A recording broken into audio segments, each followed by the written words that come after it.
মুক্তিযুদ্ধের ইতিহাসে অনিবার্য সত্য শহীদ জিয়া বললেন প্রধানমন্ত্রী, একসাথে কাজ করলে কাঙ্ক্ষিত দেশ গঠন সম্ভব। জ্বালানি তেল নিতে পাম্পে দীর্ঘ লাইন, কালোবাজারিরা সংকট সৃষ্টির চেষ্টা করছে দাবি মন্ত্রীর। চট্টগ্রামে অবৈধ মজুতদারদের বিরুদ্ধে অভিযান, যুবলীগ নেতা ডিপোতে পাওয়া গেল ৬ টন ডিজেল।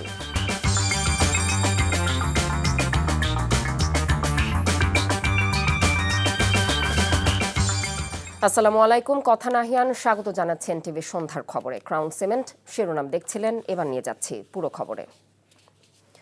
প্রধানমন্ত্রী তারেক রহমান বলেছেন, অতীত নিয়ে পড়ে থাকলে এক চোখ অন্ধ, আর অতীত ভুলে গেলে দু চোখে অন্ধ।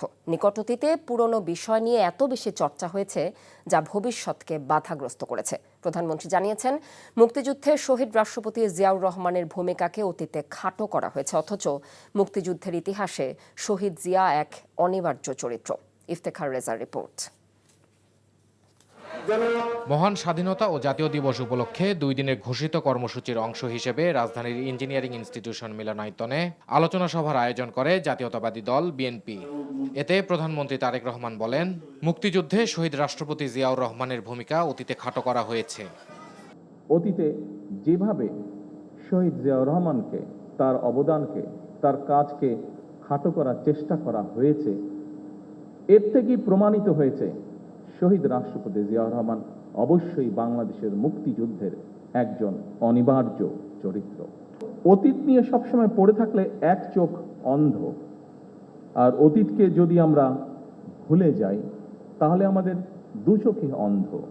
নিকট অতীতে আমরা দেখেছি যে অতীত নিয়ে এত বেশি চর্চা হয়েছে, যেটা আমাদের সামনে যে সমৃদ্ধ ভবিষ্যৎ আছে সেই ভবিষ্যৎকে বাধাগ্রস্ত করেছে।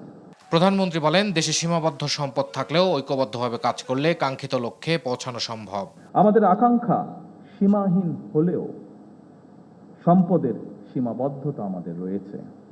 আমাদের স্বাদ এবং সাধ্যের মধ্যে ফারাক থাকলেও আমি এই দেশের একজন নাগরিক হিসাবে, একজন রাজনৈতিক কর্মী হিসাবে দৃঢ়ভাবে বিশ্বাস করি, আমরা যদি ঐক্যবদ্ধভাবে এগিয়ে যাই, আমরা যদি ঐক্যবদ্ধভাবে সকলে একসাথে দেশের জন্য কাজ করি, তাহলে অবশ্যই আমরা আমাদের কাঙ্ক্ষিত স্বনির্ভর বাংলাদেশ গড়ে তুলতে পারব।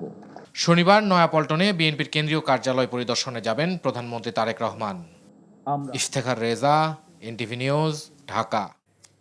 রাজধানীতে জ্বালানি সংকটে ভোগান্তি পোহাচ্ছেন গ্রাহকরা। দীর্ঘ লাইনে কয়েক ঘন্টা অপেক্ষার পর তেল পাচ্ছেন নগরবাসী। ক্রেতারা সংযত না হলে সংকট বাড়বে বলে মনে করছেন পাম্প মালিক সমিতি। জ্বালানি মন্ত্রী ইকবাল হাসান মাহমুদ টুকু বলেছেন, কালোবাজারিদের মজুদের কারণে সংকট সৃষ্টি হয়েছে। আপেল শাহরিয়ারের রিপোর্ট। রাজধানীর বিজয় সরণি ফিলিং স্টেশনের সামনের সড়কে যানবাহনের দীর্ঘ লাইন। জ্বালানি তেলের জন্য ভোর থেকেই অপেক্ষা চালকদের। যানবাহনের এ সারি গিয়ে ঠেকেছে মহাখালী রেল ক্রসিং পর্যন্ত। বিভিন্ন পেট্রোল পাম্পের সামনে গিয়ে দেখা যায় তেল নেই সাইনবোর্ড ঝুলিয়ে দেওয়া হয়েছে। অনেকের আবার পথেই তেল শেষ হওয়ায় ভোগান্তি আরও চরমে উঠেছে। লাইনে দাঁড়াইলে দেখা যাচ্ছে যে 2 থেকে 3 ঘন্টা অপেক্ষা করতে হচ্ছে। 2টার পরে ওরা তেল দিবে আসলে, আর যদি না আসে তাহলে সিরিয়াল নিয়ে আবার বাসায় চলে যেতে হবে। রেশনিংয়ের মাধ্যমে তেল দেওয়া বন্ধ হলেও পর্যাপ্ত তেল না পাওয়ার অভিযোগ পাওয়া যায়। এক পাম্প থেকে অন্য পাম্পে তেলের জন্য হন্য হয়ে ঘুরতে থাকায় বিড়ম্বনায় পড়ছেন কেউ কেউ। গেছি হাজিপাড়া, পাম্প বন্ধ। গেছি মতিঝিল, 2টা পাম্পে, ওটা পাম্প বন্ধ। আমি এর ভিতরে আসাদ গেট গেছি, আসাদ গেটে দেয় না, বন্ধ দেখছি। চাহিদার চেয়ে কম তেল পাওয়ায় চাহিদা বেড়েছে বলে জানিয়েছে পেট্রোল পাম্প কর্তৃপক্ষ। আবার গ্রাহকদের চাহিদার বেশি তেল মজুত করার প্রবণতা সংকট আরও বাড়িয়েছে বলে জানা যায়। পেট্রোল পাম্প মালিক সমিতি জানিয়েছে, গ্রাহকরা ধৈর্য না ধরলে পরিস্থিতি আরও খারাপ হবে। প্রতিদিন ক্যাপাসিটি প্রায় 30,000 লিটার, সে কারণে আমরা তেল পাচ্ছি অনলি 9,000 লিটার। তাহলে আমরা যদি এভাবে সবার আনলিমিটেড ফুল দিয়ে দিই, ঠিক আছে, তাহলে সর্বোচ্চ 4-5 ঘন্টা চলবে। তার বাকি টাইম কী করবো? জ্বালানি তেলের সংকট থাকলেও তা নিরসনে সর্বাত্মক চেষ্টার কথা জানিয়েছে সরকার। বিদ্যুৎ ও জ্বালানি মন্ত্রী ইকবাল হাসান মাহমুদ টুকু বলেছেন, দেশে জ্বালানি তেলের সরবরাহ স্বাভাবিক রয়েছে, অনেকে তেল মজুত করার চেষ্টা করছে বলে অভিযোগ করেন মন্ত্রী। এই যুদ্ধের কারণে মানুষ সব তেল সংগ্রহ করা শুরু করেছে, যার ফলে ওই পেট্রোল পাম্প যেদিন সারাদিনে যেটা বেচত সেটা 2 ঘন্টায় বিক্রি হয়ে যায়। ব্ল্যাক মার্কেটিং হচ্ছে, সেটা অলরেডি সিরাজগঞ্জে ধরা পড়ছে 2টা এবং সারা দেশেই ধরা পড়ছে। এইটা জনগণের কাছে আমার আবেদন থাকবে যে ওনারা যেন নিজেরা এটাকে দেখেন এবং কন্ট্রোল করেন। জনগণকে আতঙ্কিত না হওয়ার অনুরোধ জানিয়েছে সরকার। মধ্যপ্রাচ্যের বাইরেও নতুন উৎস থেকেও জ্বালানি আমদানির পরিকল্পনা করছে সরকার। Apel Shahriar, NTV news, Dhaka. চট্টগ্রামের পতেঙ্গায় অভিযান চালিয়ে অবৈধভাবে মজুত করা বিপুল পরিমাণ জ্বালানি তেল উদ্ধার করেছে যৌথ বাহিনী। শুক্রবার সকালে পতেঙ্গায় এক যুবলীগ নেতার চোরাই তেলের ডিপোতে অভিযান চালিয়ে প্রায় 30 ড্রাম অবৈধভাবে মজুতকৃত ডিজেল উদ্ধার করা হয়েছে। পাশাপাশি ডিজেল লোডিং ও আনলোডিংয়ের কাজে ব্যবহৃত 3টি পাম্পও জব্দ করা হয়। উদ্ধারকৃত ডিজেল ও সরঞ্জামের আনুমানিক মূল্য প্রায় 18 লাখ টাকা। পুলিশ জানায় চোরাই তেলের ডিপোটি যুবলীগের ক্যাডার আলমগীরের মালিকানাধীন প্রতিষ্ঠান। এদিকে শেরপুরে আবাসিক ভবনে অভিযান চালিয়ে 18,000 লিটার ডিজেল জব্দ করেছে ভ্রাম্যমাণ আদালত। ডিজেল মজুত করার অভিযোগে মেসার্স শিমনা ট্রেডার্সের মালিক তাপস নন্দীকে 10,000 টাকা জরিমানা করা হয়েছে। ভারতের আসামের নুমালী নগর রিফাইনারি কেন্দ্র থেকে পাইপ লাইনের মাধ্যমে দিনাজপুরের পার্বতীপুরের রেলহেড ডিপোতে আরও 5,000 মেট্রিক টন ডিজেল পৌঁছেছে। ডিপোর সহকারী ইনচার্জ মোহাম্মদ জীবন বলেন, ভারতের আসামের নুমালীগড় রিফাইনারি কেন্দ্র থেকে পাইপলাইনে সরাসরি দিনাজপুরের পার্বতীপুরের রেলহেড ডিপোতে ডিজেল পৌঁছতে সময় লেগেছে 60 ঘণ্টা। বৃহস্পতিবার দিবাগত রাতে পাইপলাইনে 5,000 মেট্রিক টন ডিজেল এসে পৌঁছেছে। পরে এসব ডিজেল পদ্মা, মেঘনা ও যমুনা ডিপোতে পাঠানো হয়। পদত্যাগ নয়, সংসদে থেকে জুলাই সনদ বাস্তবায়নে কার্যকর পদক্ষেপ নেবে জামায়াত। প্রয়োজনে জুলাই সনদের সঙ্গে বিশ্বাসঘাতকদের বিরুদ্ধে রাজপথে অবস্থান নেবে দলটি। সকালে দলীয় কার্যালয়ে ইন্টারন্যাশনাল ফাউন্ডেশন ফর ইলেকট্রাল সিস্টেমসের প্রতিনিধি দলের সাথে বৈঠক শেষে এসব কথা বলেন জামায়াতের কেন্দ্রীয় নির্বাহী পরিষদ সদস্য ও ঢাকা 12 আসনের এমপি সাইফুল আলম খান মিলন। জানিয়েছেন, সংসদকে কিভাবে কার্যকর ও শক্তিশালী করা যায় সে বিষয়ে আলোচনা হয়েছে। সংসদ সদস্যদের প্রশিক্ষণ সহ বেশ কিছু বিষয় নির্দেশনা দিয়েছে সংস্থাটি। অভিযোগ করেন, একক সংখ্যাগরিষ্ঠতার সুযোগে গণভোট অধ্যাদেশ বাতিল করতে চায় সরকারি দল।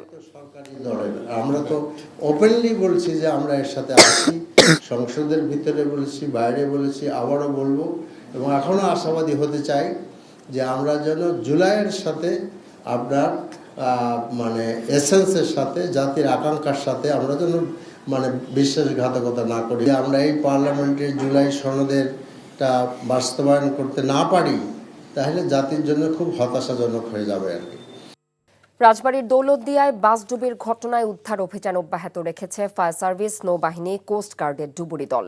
তবে নতুন করে কেউ উদ্ধার হয়নি বলে জানিয়েছেন তারা। নিখোঁজ থাকা ব্যক্তিদের সবশেষ ব্যক্তিকে উদ্ধার না করা পর্যন্ত অভিযান চলবে বলে জানিয়েছে ফায়ার সার্ভিস। দুর্ঘটনার কারণ অনুসন্ধানে নৌপরিবহন মন্ত্রণালয় 6 সদস্যের এবং রাজবাড়ী জেলা প্রশাসনের 5 সদস্যের তদন্ত কমিটি কাজ শুরু করেছে। এদিকে দৌলতদিয়া ফেরিঘাটে বাসডুবির ঘটনায় 26 জনের মরদেহ উদ্ধার করা হয়েছে। তাদের মধ্যে 11 জন নারী ও 7 জন শিশু। নিহতদের মরদেহ পরিবারের কাছে হস্তান্তরের পর তাদের দাফন সম্পন্ন হয়েছে। এদিকে দুর্ঘটনায় পতিত বাসের রুট পারমিট বাতিল করেছে স্থানীয় কর্তৃপক্ষ।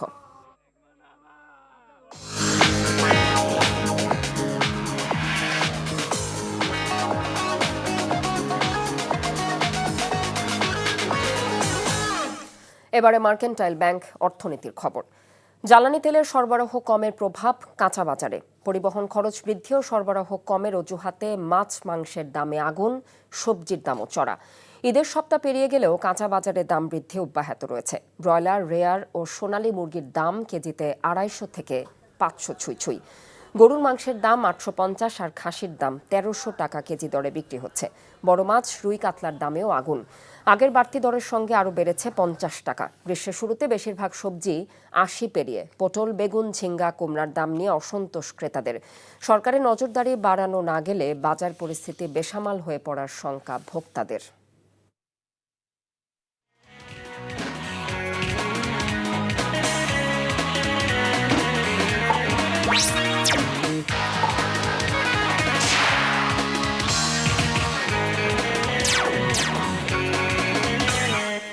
এবার ইস্পাহানি মির্জাপুর খেলার খবর। আর্চারি। এশিয়া কাপ আর্চারিতে ভিয়েতনামের বিপক্ষে স্বর্ণ জিতেছে বাংলাদেশ পুরুষ কম্পাউন্ড দল। থাইল্যান্ডের ব্যাংককে ফাইনালে ভিয়েতনামকে 231-225 স্কোরের ব্যবধানে হারায় বাংলাদেশ। হিমু বাসার, ঐশ্বর্য রহমান ও নেমাজ আহমেদের কম্পাউন্ড দল দারুণ নৈপুণ্য দেখিয়েছে। তাদের গড় স্কোর 9.62। এশিয়া কাপ আর্চারিতে এবার বাংলাদেশ থেকে অংশ নিয়েছে 10 জন আর্চার। দক্ষ আর্চার না থাকায় রিকার্ভ নারী দল গঠন করা যায়নি। অন্য 3 বিভাগের মধ্যে রিকার্ভ পুরুষ ও কম্পাউন্ড নারী দল ভালো করেনি। কম্পাউন্ড নারী দল সেমিফাইনালে ওঠার লড়াই হেরেছে থাইল্যান্ডের কাছে। প্রথমবারের মতো স্বর্ণ জিতলেও সন্তুষ্ট নন আর্চাররা। এশিয়ান গেমসকে লক্ষ্য রেখেই এগিয়ে যেতে চান তারা।